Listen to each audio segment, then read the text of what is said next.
하나님 말씀은 레위기 26장 14절에서 26절까지의 말씀입니다.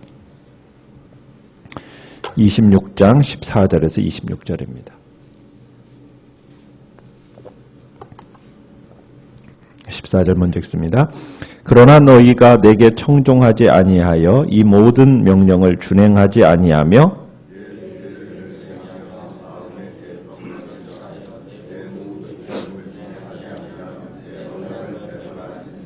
내가 이같이 너희에게 행하리니 곧 내가 너희에게 놀라운 재앙을 내려 폐병과 열병으로 눈이 어둡고 생명이 쇠약하게 할 것이요 너희가 파종한 것은 헛되리니 너희의 대적이 그것을 먹을 것임이며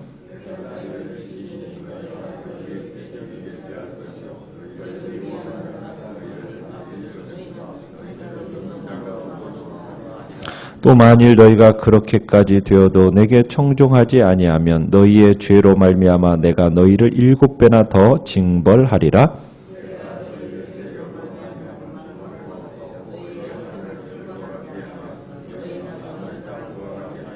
너희의 수고가 헛될지라 땅은 그 산물을 내지 아니하고 땅의 나무는 그 열매를 맺지 아니하리라.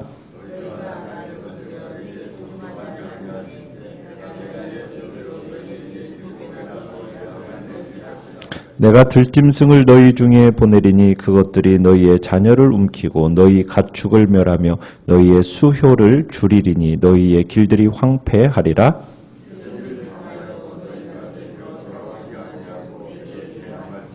나 곧 나도 너희에게 대항하여 너희 죄로 말미암아 너희를 7배나 더 치리라.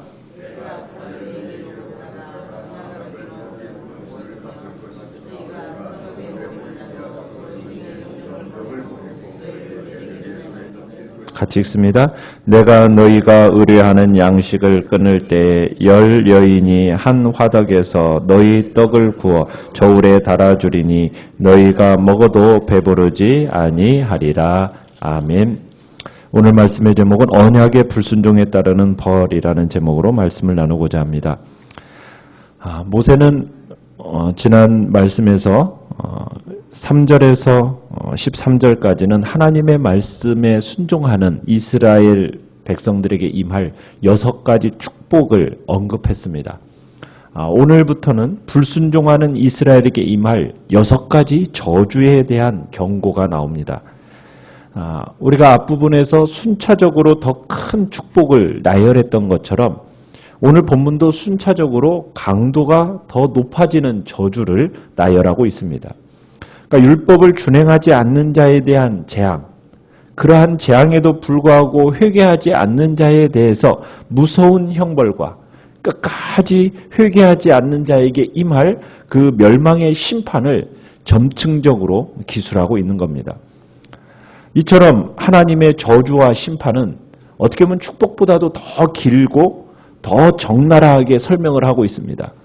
그 이유는 무엇이냐면 죄에 대한 하나님의 심판이 얼마나 엄중한 것인지 그리고 얼마나 공격적인지를 보여주기 위해서입니다. 하지만 그런 징계에 대한 언급은 단지 어떤 하나님에 대한 공포심을 불러일으키기 위한 게 아니라 당신의 백성들로 하여금 어찌하든 회개하고 돌이키도록 하기 위해서 돌아오도록 하기 위한 근본적인 목적이 있는 겁니다. 그러니까 하나님께서 이렇게 징계와 경고를 하시는 이것 또한 하나님의 사랑의 또 다른 표현이라고 우리가 생각할 수 있는 겁니다. 자, 죄라는 것에 대해서 이야기할 때 하나님의 말씀을 청종하지 않고 행치 않고 멸시하고 그러면서 싫어하고 배반하는 것이다 이렇게 얘기하고 있습니다. 그죠? 15절에 보면은 내 규례를 뭐 했다고요? 멸시하고 그 다음에 법도를 싫어하였다 이렇게 얘기하고 있죠. 그 다음에 내 언약을 배반했다. 자, 이 정죄된 죄, 이 본문에 정죄된 죄는 이 율법에 대한 심각한 위반들인데 그냥 하나님을 섬기려 하다가 지은 사소한 죄가 아닙니다. 섬기려고 했는데 그런데 어쩔 수 없이 이렇게 사소하게 범하는 죄를 얘기하는 게 아니라 지금 굉장히 하나님의 율법에 대해서 어떤 반응입니까? 마음에서 거부하고 싫어하는 지금 모습을 보여주는 거예요. 그런 자들을 향해서 지금 하나님께서 이와 같은 저주와 심판을 얘기하시는 겁니다.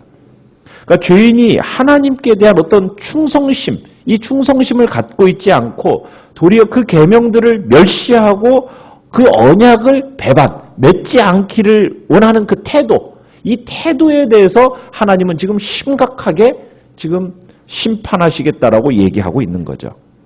그러니까 하나님에 대해서 근본적으로 어떤 충성하려는 마음을 가졌는데 어쩔 수 없이 이렇게 죄범하는 그런 얘기를 하고 있는 게 아니라는 것을 우리는 기억해야 됩니다. 자, 그러면은 첫 번째 저주 16절에 보시면은 첫 번째 저주가 어떤 저주냐? 갑작스럽게 찾아오는 재앙입니다.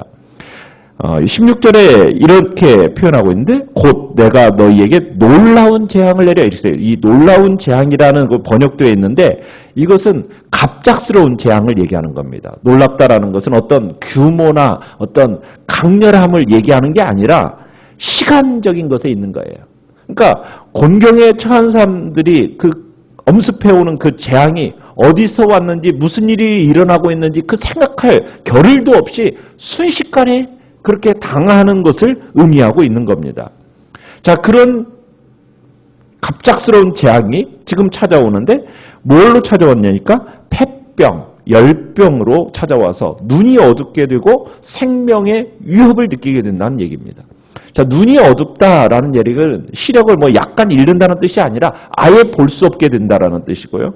그 다음에 사람들이 이스라엘 사람들이 농사 지은 것을 다 어떻게 한다고 합니까? 대적들이 다 먹어버린다, 가져가 버린다는 얘기입니다. 17절에 가보면은 원수들은 곡식을 빼앗아가는 것에 만족하지 않고 그들을 억압하고 다스리게 된다라고 얘기합니다. 얼마나 혼이 났는지 이스라엘 백성들이 쫓는 자가 없는데도 어떻게 해요? 스스로 다 도망하게 될 거다.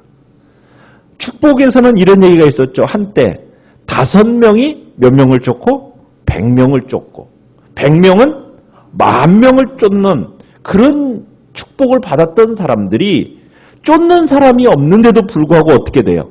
쫓겨다니는 신세가 된다. 하나님이 진노하셨기 때문에 이런 일이 벌어진다는 거죠. 자, 두 번째 저주는 기근입니다. 18절에서 20절의 말씀에 처음 재앙으로 이스라엘을 쳤는데도 불구하고 그들이 계속 하나님을 거역하면 그들의 죄에 비해서 몇 배나? 그렇죠. 7배나 강한 재앙을 그들에게 내려서 죄를 확실하게 응징하겠다라는 겁니다. 여기서 숫자 7, 7이라는 것은 문자적으로 뭐 이렇게 7배라는 얘기보다도 처음보다도 훨씬 더 강한 심판으로 임할 것을 얘기하고 있는 겁니다. 자, 그런데 어떻게 임하느냐? 19절에 보니까 하늘이 뭐같이 된다고요?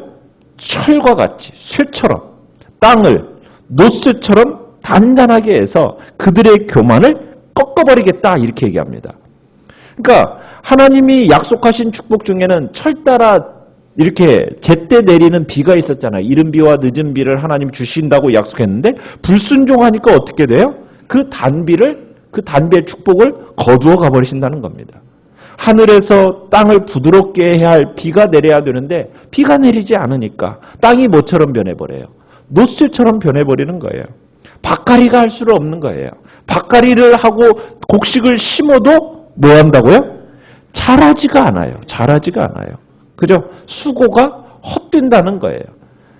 아무리 노력해도, 인간이 노력해도, 힘을 들이고 노력해도 그 노력이 뭐가 되도록? 낭비가 되도록 하나님이 열매를 맺지 않도록 해버리시겠다는 거예요. 참 범죄한 자에 대한 하나님의 이 징계에 대한 인간은 저항할 수가 없는 겁니다. 아무리 저항해봤자 소용없는 거예요. 우리 요즘에도 보지만 조그만 자연재해 앞에서도 우리 인간은 어떻습니까? 어찌할 바를 모르잖아요. 벌벌 떨지 않습니까? 요즘에 이 추위가 뉴욕에 100년 만에 온 추위가 와서 30, 40도, 영하 40도까지 떨어지고 체감 온도는 영하 90도라고 얘기하는 그렇게 얘기하는 정도로 오는데 사람들이 어떻게 할 수가 없는 거예요. 그러니까 우리 인간은 연약한 인생입니다. 폭풍우 앞에 그 하나님의 징계 앞에 우리는 저항할 수가 없어요. 아무리 현대가 최첨단을 달린다고 할지라도, 과학이 그런다 할지라도 하나님이 징계하시면 그거 앞에서 우리 인간은 어쩔 수 없는 존재예요. 우리가 스스로를 뭐 위대하고 대단한 것처럼 생각하는데 그건 착각인 겁니다. 우리는 그렇게 생각해서는 안 돼요. 하나님 앞에서 우리가 얼마나 지극히 보잘것없는 존재고 미천한 존재인가. 하나님을 떠난 인생은 정말 물을 떠난 물고기와 같은 아무것도 아닌 인생이라는 것을 우리는 기억해야 되는 겁니다. 그러니까 절대로 교만해서는 안 돼요. 교만을 하나님이 어떻게 하신다고요? 꺾어버리신다고요. 마치 자신이 대단한 것이냐 생각해서 하나님의 말씀에 순종하지 않는 이 교만함, 이게 모든 죄악의 원천이거든요. 인생은 상한 갈대고 꺼져가는 등불에 불과한 거예요. 인간은 스스로 아무것도 할 수 없는 존재라는 것을 항상 기억해야 됩니다. 그럼에도 불구하고 마치 자신이 뭔가 된 것처럼 교만해가지고 하나님을 의지하지 않고 말씀에 순종하지 않는다면 하나님의 진노를 살 수밖에 없는 겁니다. 그 진노, 인생의 힘으로 막을 수가 있어요? 못 막는 거예요. 막을 수가 없는 거예요. 아무리 최첨단을 달리는 미국, 뭐 한파로 딱 해버리니까 사람 꼼짝 못하는 거예요. 폭풍우가 와버리고 허리케인 와버리면 인간이 뭘 할 수 있는 게 아무것도 없어요. 지극히 우리는 하나님 앞에서 겸손하게 하나님의 말씀에 순종하는 자가 돼야 되는 겁니다. 하나님의 그 노도와 같은 진노를 피하고 하나님이 주시는 풍성한 은혜 안에 거하는 유일한 비결은 다른 게 없습니다. 오직 하나님을 사랑하고 그 말씀 붙들고 순종의 길을 걸어가는 거죠. 21절로 22절은 세 번째 저주로서 사나운 짐승들의 공격입니다. 지난번 축복 중에 하나는 사나운 짐승들이 주님의 백성들을 위협하지 못하도록 하나님이 조치를 취해 주신다고 그랬잖아요. 6절에서. 그런데 그 축복이 다 거두어져 버리니까 이제는 들짐승들이 어떻게 한다고요? 들짐승들이 사람들과 가축들을 해치도록 만든다고요. 피해가 얼마나 심각한지 너희의 길들이 어떻게 된다고요? 황폐하게 된다. 무슨 얘기입니까? 인구수에도 영향을 미치는 그런 해함이 오게 된다는 거예요. 그 정도로 한산해질 거란 얘기입니다. 그러니까 들짐승들이 자연에 거처인 그 숲과 산 떠나가지고 사람을 공격하고 가축을 공격합니다. 왜 그러겠어요? 위에 들짐승들도 먹이가 부족하니까 기근이 지속되니까 그렇게 되는 거겠죠. 그러니까 하나님의 뜻을 저버린 하나님의 그 은총의 손길에서 떠나게 되면 어디가 되었든지 더 황무하고 황폐하게 된다는 것을 이야기하고 있는 겁니다. 하나님의 은총의 손길이 머물러야지 하나님의 은총의 손길이 떠난 그곳에는 아무리 지금은 풍요롭고 화려하게 보여도 금방 메마르고 황폐하게 되는 거예요. 그러기에 죄에 대해서는 반드시 회개하고 하나님의 뜻에 철저히 순종하겠다는 결단만이 우리가 살 유일한 길인 겁니다. 하나님의 긍휼하심을 덧입을 수 있는 그 유일한 길은 오직 하나님의 말씀의 순종의 길인 거죠. 네 번째 저주는 23절로 26절의 전쟁입니다. 하나님께서 이스라엘이 말씀과 율법에 잘 순종하기만 하면 아무리 많은 적을 만나더라도 승리케 할 거라고 그렇게 축복해 주시겠다고 7, 8절에 얘기를 했었어요. 그런데 만약 하나님께 등을 돌리면은 완전히 상반된 결과를 맞이하게 된다는 거예요. 하나님이 직접 이스라엘을 징벌하시겠다는 겁니다. 참담한 전쟁, 칼이라고 그랬잖아요. 칼을 너에게로 가져가겠다.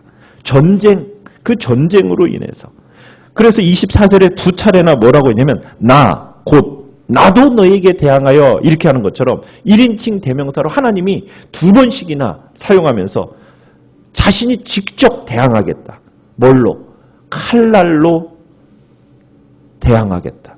그 다음에는 칼을 피해서 성읍에 모인 사람들은 뭘로요? 연병으로 치겠다고. 그 다음에 26절부터는 심각한 기근이 임해서 10여인이 그러니까 10가구가 하나의 화덕을 사용할 수밖에 없는 지경에 이르도록 양식을 저울에 달아 먹을 정도로 심각한 기아에 허거덕이도록 징계하겠다. 지금 이게 하나님께서 말씀하시는 징계입니다. 모든 역사에 우연이란 없는 거죠. 전쟁은 물론 질병과 기근까지 모두 누구에 의해서 우리에게 오는 거예요? 하나님에 의해서 오는 겁니다. 우리에게 일어나는 모든 것들은 우연이 없어요. 다 하나님에 의해서 주어지는 겁니다.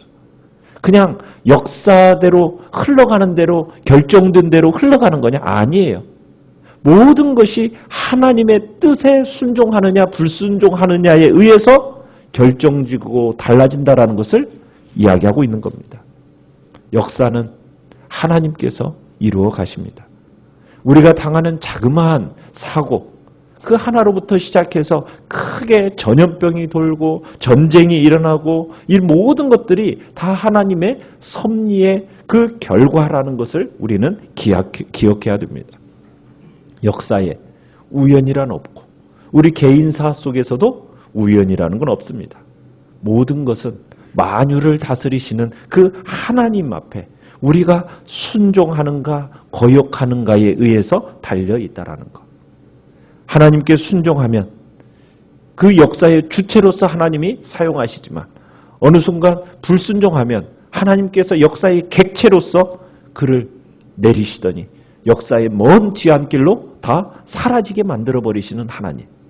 그 하나님을 우리는 오늘도 기억하면서 모든 역사를 하나님의 시각으로 바라보고 철저하게 하나님의 뜻에 순종하는 자로 서겠다라고 오늘 이 시간 주님 앞에 결단하며 나아가시기를 간절히 바랍니다.